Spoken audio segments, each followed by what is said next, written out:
अस्सलामुअलैकुम सामीन। 21 ज़िलहिज्जा और 28 जून है।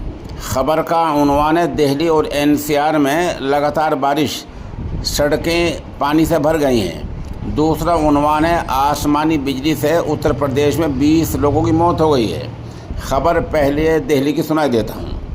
दिल्ली और एनसीआर में मानसून की पहली बारिश में ही लोगों के लिए जहां राहत मिली है, वहीं साथ साथ बारिश से सड़कें लबालब भर गई हैं और एक तरह से दिल्ली इंतज़ामिया की पोल भी खुल गई है। जो नाले हैं शायद उनकी सफाई से नहीं हो पाई है, जिस वजह से सड़कों पर बहुत से इलाकों में घुटनों घुटनों तक पानी भरा हुआ है। इस तरह एयरपोर्ट का टर्मिनल 1 पर पार्किंग की छत गिर गई है, जहां एक आदमी की मौत हो गई है और 4 आदमी ज़ख्मी हुए हैं। दरअसल भारी बारिश के बीच टर्मिनल 1 पर सुबह के वक्त यहां गाड़ियों की लाइन लगी थी कि तभी अचानक से पार्किंग की छत गिर गई और कई गाड़ियां उसकी जद में आ गई। वहां मौजूद लोगों में अफरा तफरी मच गई।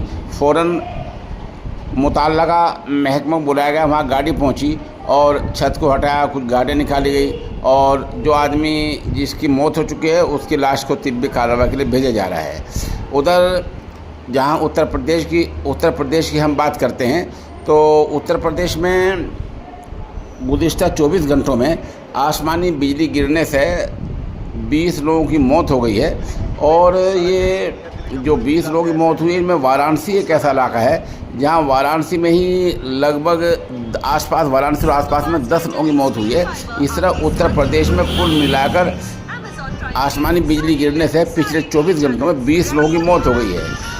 दिल्ली पुलिस ने ये भी एक अलर्ट जारी किया है और बाकायदा प्रेस बयान जारी किया है कि भारी बारिश हो गई है और बारिश की वजह से जो दिल्ली के लोग हैं वो दफ्तर जल्दी पहुंचें और जो लोग देर में जाएंगे वो पहले देख लें, अपने जानकारों से पता कर लें किस रूट पर बसें चल रही हैं। बताया जा रहा है कि दिल्ली में बारिश की वजह से जाम भी लगना शुरू हो गया है। बहरहाल बारिश जब होती है तो पानी तो भरना ही है, लेकिन इंतज़ामिया के जो दावे होते हैं नालों की सफाई के, वो आमतौर पर फ़ेल होते हैं और दावे खोखले साबित हो जाते हैं, क्योंकि हमारी इंतज़ामिया दावा करने में माहिर है और काम करने में बहुत पीछे है।